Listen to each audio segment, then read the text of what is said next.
কেন্দ্রের তৃতীয় মোদী সরকারের 100 দিনের মাথায় পাওয়া গিয়েছিল ইঙ্গিত দিয়েছিলেন খোদ কেন্দ্রীয় স্বরাষ্ট্রমন্ত্রী অমিত শাহ।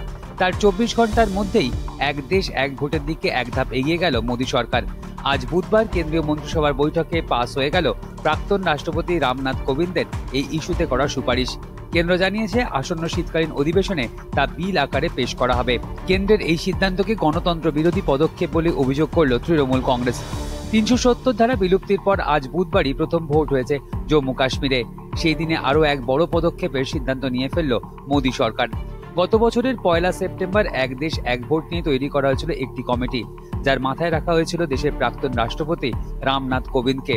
গত লোকসভা ভোটের আগে 14 মার্চ রাষ্ট্রপতি দ্রৌপদী মুর্মুর কাছে 18,000 পাতার রিপোর্ট জমা দিয়েছিল কোবিন্দ কমিটি, যেখানে একই সঙ্গে লোকসভা ভোটের সঙ্গে সবকটি রাজ্যের বিধানসভার ভোট একসঙ্গে করার সুপারিশ করা হয়েছিল।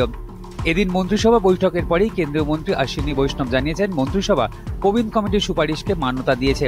কেন্দ্রীয় সরকার চাইছে আসন্ন শীত অধিবেশনেই এই পদক্ষেপকে বিলের আকারে পেশ করতে। কেন্দ্রের এই সিদ্ধান্তের পরেই সরব হয়েছে তৃণমূল কংগ্রেস। রাজ্যসভার নেতা ডেরেক ওব্রায়ান জানিয়েছেন, এক দেশ এক ভোট আসলে বিজেপির আরও এক গণতন্ত্র বিরোধী পদক্ষেপ। গোড়া থেকেই কেন্দ্রের এই পদক্ষেপের বিরুদ্ধে সরব কংগ্রেস, তৃণমূল সহ বাকি বিরোধী দলগুলি। বিরোধীদের মতে এই নীতি নিয়ে মোদী সরকার ঘুরপথেই আমেরিকার প্রেসিডেন্ট নির্বাচন ধাঁচের ব্যবস্থা চালু করতে চাইছে, যা যুক্তরাষ্ট্রীয় কাঠামো এবং সংসদীয় গণতান্ত্রিক ভাবনার পরিপন্থী বলেও বিরোধীদের অভিযোগ। গত লোকসভা ভোটে 400 আসনের জয়ের আশা নিয়ে মাঠে নেমেছিল বিজেপি, কিন্তু তার অনেক আগেই এবার থমকে যেতে হয়েছে নরেন্দ্র মোদীর এই দলকে।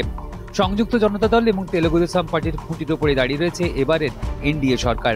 গত লোকসভা ভোটের আগে প্রধানমন্ত্রী নরেন্দ্র মোদী ইঙ্গিত দিয়েছিলেন, এক দেশ এক ভোট কার্যকর করতে বদ্ধপরিকর তাঁর সরকার।